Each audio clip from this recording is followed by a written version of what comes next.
ग्रामी बस पहाड़ी इलाके से गुजर रही। अचानक बिजली चमकी, बस के करीब आई और वापस चली गई। बस आगे बढ़ती रही। आध घंटे बाद बिजली दोबारा आई, बस के पिछले हिस्से की तरफ लपकी, लेकिन वापस चली गई। बस आगे बढ़ती रही। बिजली एक बार फिर आई और वो इस बार दाईं साइड पर हमला आवर हुई, लेकिन तीसरी बार भी वापस लौट गई। ड्राइवर समझदार था, उसने गाड़ी रोकी और ऊंची आवाज में बोला, भाइयों, बस में कोई गुनाहगार सवार है, ये बिजली उसे तलाश कर रही है। हमने अगर उसे न उतारा तो हम सब मारे जाएंगे।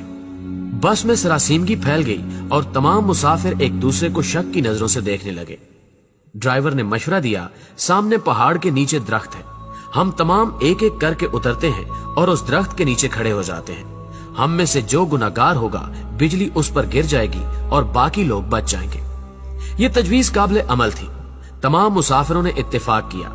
ड्राइवर सबसे पहले उतरा और दौड़कर दरख्त के नीचे खड़ा हो गया। बिजली आसमान पर चमकती रही, लेकिन वो ड्राइवर की तरफ नहीं आई। वो बस में वापस चला गया। दूसरा मुसाफिर उतरा और दरख्त के नीचे खड़ा हो गया। बिजली ने उसकी तरफ भी तवज्जो नहीं दी। तीसरा मुसाफिर भी साफ बच गया। यूं मुसाफिर आते रहे, दरख्त के नीचे खड़े होते रहे और वापस जाते रहे, यहां तक कि सिर्फ एक मुसाफिर बच गया। ये गंदा मजहूल सा मुसाफिर था। कंडक्टर ने उसे तरस खाकर बस में सवार कर लिया था। मुसाफिरों ने उसे बुरा भला कहना शुरू कर दिया। लोगों का कहना था कि हम तुम्हारी वजह से मौत के मुंह पर बैठे हैं, तुम फौरन बस से उतर जाओ। वो उससे उन गुनाहों की तफसील भी पूछ रहे थे जिनकी वजह से एक अजियतनाक मौत उसकी मुंतजिर थी। वो मुसाफिर उतरने के लिए तैयार नहीं था, लेकिन लोग उसे हर कीमत पर बस से उतारना चाहते थे। मुसाफिरों ने पहले उसे बुरा भला कहकर उतरने का हुक्म दिया, फिर उसे प्यार से समझाया और आखिर में घसीट कर उतारने लगे। वो कभी किसी सीट की पुष्ट पकड़ लेता था, कभी किसी राड के साथ लिपट जाता और कभी दरवाजे को जप्फा मार लेता, लेकिन लोग बाज ना आए। उन्होंने उसे जबरदस्ती घसीट कर उतार दिया। ड्राइवर ने बस चला दी। बस जो ही गुनाहगार से चंद मीटर आगे गई, धाड़ की आवाज आई, बिजली बस पर गिरी और तमाम मुसाफिर चंद लम्हों में जलकर भस्म हो गए। वो गुनहगार मुसाफिर 2 घंटों से मुसाफिरों की जान बचा रहा था। नाज़रीन ग्रामी, मुझे किसी साहब ने एक दिलचस्प वाकया सुनाया। वो तुर्की के रास्ते यूनान जाना चाहते थे। एजेंट उन्हें तुर्की ले गया। ये अजमेर शहर से दूसरे लोगों के साथ बर्फबारी का इंतजार करने लगे। सर्दियां यूरोप में दाखिले का बेहतरीन वक्त होता था। बर्फ की वजह से सिक्योरिटी एहलकार मोर्चों में दुबक जाते थे। बॉर्डर पर गश्त रुक जाता था और एजेंट लोगों को कश्तियों में सवार करते थे और उन्हें यूनान के किसी साहिल पर उतार देते थे। ये एजेंटों की आम प्रैक्टिस थी। उन साहब ने बताया कि हम तुर्की में एजेंट के डेरे पर पड़े थे। हमारे साथ गुजरांवाला का एक गंदा सा लड़का था। वो नहाता भी नहीं था और दांत भी साफ नहीं करता था। उससे खौफनाक बू आती थी। तमाम लोग उससे परहेज करते थे। हम लोग दिसंबर में कश्ती में सवार हुए। हम में से कोई शख्स उस लड़के को साथ नहीं ले जाना चाहता था। हमने उसे रोकने की कोशिश की, लेकिन वो रोना शुरू हो गया। एजेंट के पास वक्त कम था, चुनांचे उसने उसे ठुड्डा मारकर कश्ती में फेंक दिया। कश्ती जब यूनान की हदूद में दाखिल हुई तो कोस्ट गार्ड एक्टिव थे।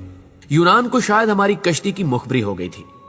एजेंट ने मुख्तलिफ रास्तों से यूनान में दाखिल होने की कोशिश की, मगर हर रास्ते पर कोस्ट गार्ड थे। इस दौरान उस लड़के की तबीयत खराब हो गई। वो उल्टियां करने लगा। हमने एजेंट से एहतजाज शुरू कर दिया। एजेंट टेंशन में था, उसे गुस्सा आ गया। उसने 2 लड़कों की मदद ली और उसे उठाकर यख पानी में फेंक दिया। वो बेचारा डुबकियां खाने लगा। हम आगे निकल गए। हम अभी आध किलोमीटर आगे गए थे कि हम पर फायरिंग शुरू हो गई। एजेंट ने कश्ती मोड़ने की कोशिश की। कश्ती अपना तवाजुन बरकरार न रख सकी और वो पानी में उलट गई। हम सब पानी में डुबकियां खाने लगे। मैंने खुद को सर्दी, पानी और खौफ के हवाले कर दिया। मेरी आंख खुली तो मैं अस्पताल में था। मुझे अमले ने बताया कि कश्ती में सवार तमाम लोग मर चुके हैं, सिर्फ 2 लोग बचे हैं। मैंने दूसरे शख्स के बारे में पूछा। डॉक्टर ने मेरे बेड का पर्दा हटा दिया। दूसरे बेड पर वही लड़का लेटा था जिसे हमने अपने हाथों से समंदर में फेंका था। समंदर की लहरें धकेलकर उसे साहिल तक ले आई थी। मुझे कोस्ट गार्ड ने बचा लिया था, जबकि बाकी लोग गोलियों का निशाना बन गए या फिर सर्दी से ठिठर कर मर चुके थे। मैं 15 दिन अस्पताल में रहा। मैं इस दौरान ये सोचता रहा कि मैं क्यों बच गया। मुझे कोई जवाब नहीं सूझता था। मैं जब अस्पताल से डिस्चार्ज हो रहा था, मुझे उस वक्त याद आया कि मैंने इस लड़के को लाइफ जैकेट पहनाई थी। एजेंट जब उसे पानी में फेंकने के लिए आ रहा था तो मैंने फौरन बाग से जैकेट निकालकर उसे पहना दी थी। ये वो नेकी थी जिसने मुझे बचा लिया। मुझे जो ही ये नेकी याद आई, मुझे 6 माह का वो सारा जमाना याद आ गया जो हमने उस लड़के के साथ गुजारा था। हम न सिर्फ तुर्की में उसकी वजह से बचते रहे थे, बल्कि वो जब तक हमारी कश्ती में मौजूद रहा, हम कोस्ट गार्ड से भी महफूज रहे, यख पानी से भी और मौत से भी महफूज रहे। हमने जो ही उसे कश्ती से धक्का दिया, मौत ने हम पर अटैक कर दिया। मैंने पुलिस से दरखास्त की कि मैं अपने साथी से मिलना चाहता हूँ। पुलिस एहलकारों ने बताया कि वो पुलिस वैन में तुम्हारा इंतजार कर रहा है। मैं गाड़ी में सवार हुआ और जाते ही उसे गले लगा लिया। मुझे उस वक्त उसके जिस्म से किसी किस्म की बू नहीं आ रही थी। मुझे मालूम हुआ कि मेरे साथियों को उसके जिस्म से अपनी मौत की बू आती थी।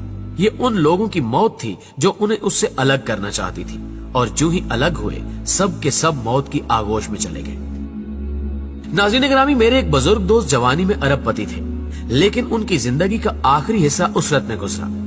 मुझे उन्होंने एक दिन अपनी कहानी सुनाई। उन्होंने बताया कि मेरे वालिद मिल में काम करते थे, गुजारा मुश्किल से होता था। उनका एक कजन माजूर था। कजन के वालिदैन फौत हो गए, उसके आगे पीछे कोई नहीं रहा। मेरे वालिद को तरस आ गया और वो उसे अपने घर ले आए। हम 5 बहन भाई थे। घर में गुर्बत थी और ऊपर से एक माजूर बच्चा सर पर आ गया। वालदा को वो अच्छे नहीं लगते थे। वो सारा दिन उन्हें कोसती रहती थी। हम भी वालदा की वजह से उनसे नफरत करते थे, लेकिन मेरे वालिद को उनसे मोहब्बत थी। वो उन्हें हाथ से खाना भी खिलाते थे और उनका बोल बराज भी साफ करते थे और उन्हें कपड़े भी पहनाते थे। अल्लाह का करना ये हुआ, हमारे हालात बदल गए। हमारे वालिद ने छोटी सी भट्टी लगाई। ये भट्टी कारखाना बनी और वो कारखाना कारखानों में तब्दील हो गया। हम अरबपति हो गए। 1980 की दहाई में हमारे वालिद फौत हो गए। वो चचा तरके में मुझे मिल गए। मैंने उन्हें चंद माह अपने घर रखा, लेकिन मैं जल्द ही तंग आ गया।